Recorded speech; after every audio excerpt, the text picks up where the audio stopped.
Podcasts are hot right now. How do I know? Well, you're listening to one right now, aren't you? But you might be wondering, how on earth do I get my voice out there and start my own podcast? It all seems so intimidating. Between hosting and platforms and monetization, it can get real complicated real quick. Well, I'm going to let you in on a little secret. We started this podcast over 2 years ago, not knowing clue one on how to do it. So how do we do it? We did it with Anchor. Anchor is the free podcast app with creation tools that allow you to record and edit your podcast right from your phone or computer. And Anchor will distribute your podcast for you, so it can be heard on all the platforms like Spotify, Apple Podcasts, and many more. And everybody likes money, right? Well, you can make money from your podcast with no minimum listenership. It's everything you need to make a podcast in one place. So go right now, download the free Anchor app, or go to Anchor FM to get started. It's the E-Commerce Minute, your daily dose of e-commerce, tech, and retail news with your hosts, Bart Mraz and John Suter. The E-Commerce Minute is a production of Sumo Heavy, a digital commerce consulting firm in Brooklyn, New York, and Philadelphia. Find us on the web at sumoheavy.com. This episode of the E-Commerce Minute is brought to you by SendPro Online from Pitney Bowes. With SendPro Online from Pitney Bowes, it's just click, send, and save for as low as $4.99 a month. Send envelopes, flats, and packages right from your desk, and you're back in business in no time. And for being a loyal E-Commerce Minute listener, you'll receive a free 30-day trial to get started and a free 10-pound scale to ensure that you'll never overpay. Save time and money on mailing and shipping with SendPro Online. Starting at $4.99 a month, you can qualify for special USPS rates for letters and priority mail shipping.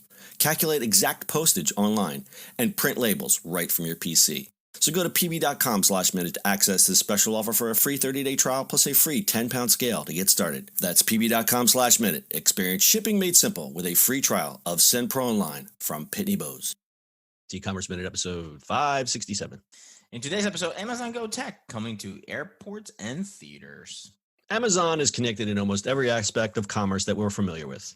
It has its hands in grocery stores, home security, real estate, and too many other things to mention, and it feels like we can't escape its inevitable total domination. Amazon is now looking into the idea of licensing its Amazon Go cashierless technology to other retailers, specifically movie theaters, airports, and sports stadiums. According to a CNBC report, the e-commerce giant is already in talks with a number of businesses to jumpstart these plans. The move aids in Amazon's previous efforts to grow its retail presence so the company can lower its reliance on online shopping, but at a faster pace and a lower cost than building its own bricks and mortar stores. It could also be a potential way to boost the amount of money it makes off its Amazon Web Services cloud platform, since it could offer to power another company's Go turnstiles through AWS. Amazon opened its first Go store at the start of 2018 and currently has 16 of them operating throughout the U.S. Each one is packed with cameras and sensors that track customer selections as they make their way around. When they exit the store, the cost of their shopping is automatically charged to their Amazon account. According to CNBC, Amazon has been in talks to bring Go equipment into OTG's Cebu Express stores at airports and Cineworld's Regal theaters. This isn't the first time Amazon has threatened us with the presence in a familiar space. Last year, Reuters reported that Amazon was looking to be putting full Amazon Go stores into airports, but that concept now seems a little ambitious and the plan never took off. I see what you did there. Scaling the idea back to just the technology could be Amazon's ticket into airports. I see what you did there. I kept doing it. I noticed it. You little bell. Even if airports and theaters are on board with this, they will face heavy opposition from state legislators. Philadelphia recently made history as the first major U.S. city to ban cashless stores.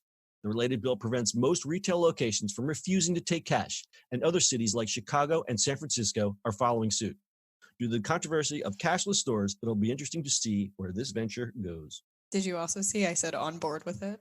On board, ticket, you're mixing all your metaphors and conjunctions. Yeah, I mean, so John, remember we flew out of Philly the one time to Vegas, and they had that little convenience, whatever that store is? Yeah.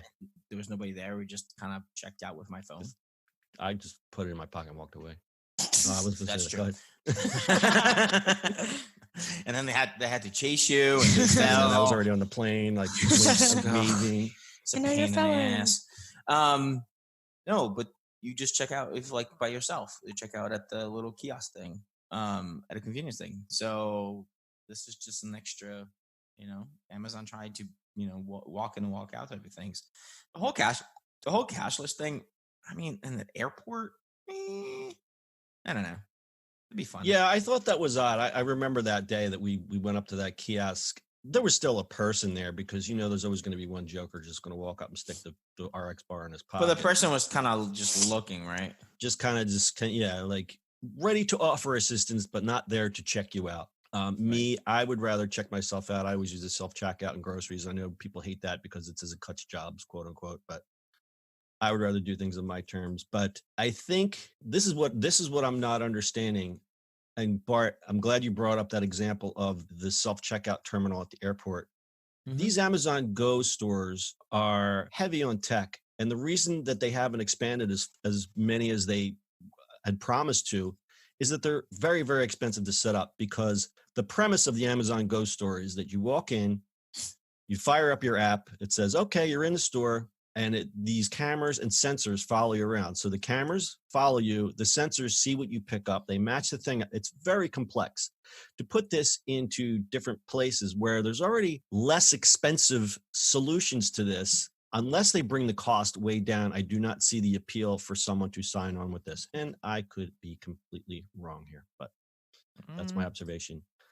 But, there are problems with any kind of self-checkout. I don't know if you heard this, Bart, but WeWork discontinued their Honor thing because they were getting ripped off left and right.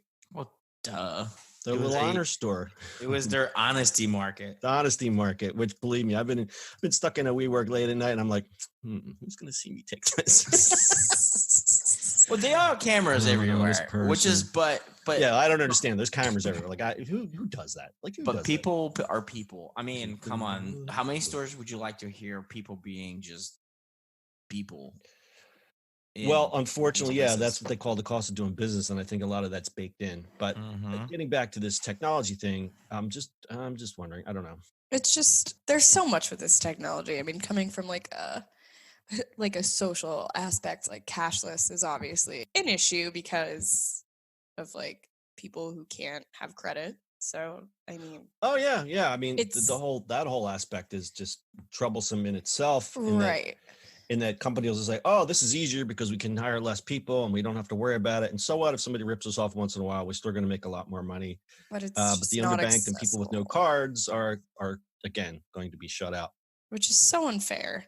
But then you got to think, like, I don't know if they're purchasing a plane ticket, like you're not really doing that in cash, I don't think. So if you're buying a plane ticket in cash, you're probably on the FBI's radar. Right. So I really understand the information of it in airports because I guess that makes sense. But it's like I totally understand the issue with cashless stuff. And I feel like the sensors and lasers and stuff like that could start to profile. I don't know. Maybe this is me speculating, but I feel like it's something that we don't talk about with Amazon Go Tech.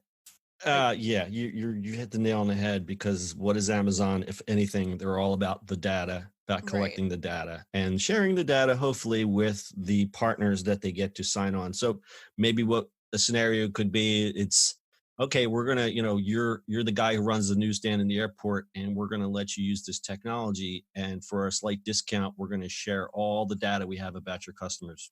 Right. That could be a scenario there. Yeah, right. Absolutely. But yeah, from what you have a stat in here, Brittany, but it says the Amazon cashier list concept brings in 50% more revenue than an average typical convenience store. I've read that stat before. Do you think it's because of the novelty, or do you think, like, let's just get in a consumer's head here. Why would you spend more? Like, if you're going to a Wawa or Amazon Go or a Sheetz or whatever convenience store you have around the country, and you go on an Amazon Go, you're spending more money. You think it's because you're in this cool new store and you think that's just a novelty for now? Personally, for me, it would be the novelty. Like, that's why I'd go in the store. Like, I could picture, like, me being out with, like, my boyfriend's parents, them being like, ooh, cashierless store, let's try it. Like, why aren't you paying for that? Literally, though. And, like, I just, like, walk out, and they're like, what? Like, I could picture so many scenarios like that, you know what I mean? I have that story. Yeah, exactly. Are you a wizard? Exactly. When I traveled to Vegas with my parents, when I started Ubering, like, using Uber and stuff like that. Right. And they're like, what is happening? Right. So, yeah, I guess the novelty of it brings a lot of people in. It's like Disney World. So the Go concept has been a little slow to start. They reportedly wanted to open 3,000 cashierless Go stores by 2021, but that seems highly unlikely now.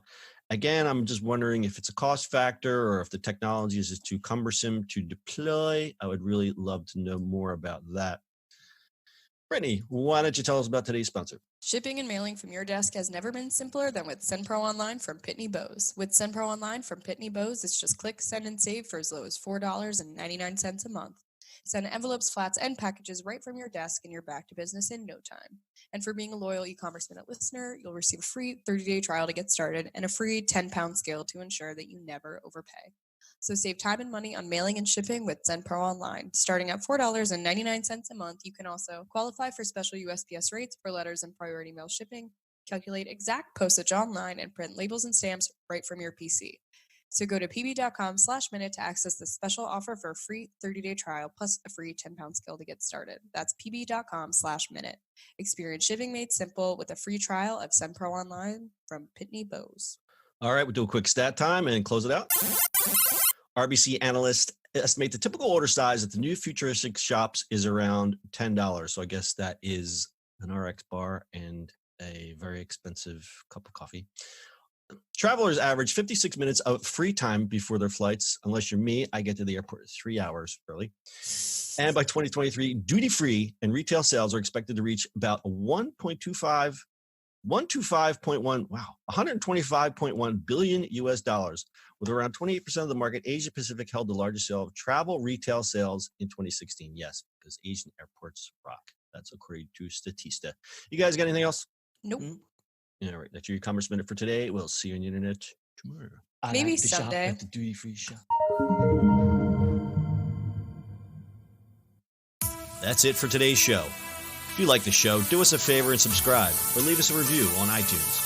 And don't forget, you can now listen to the e-commerce minute on your Amazon device. Just add e-commerce minute to your flash briefing. And finally, if you have a comment or suggestion or just want to say hi, find us on social media at Sumo Heavy.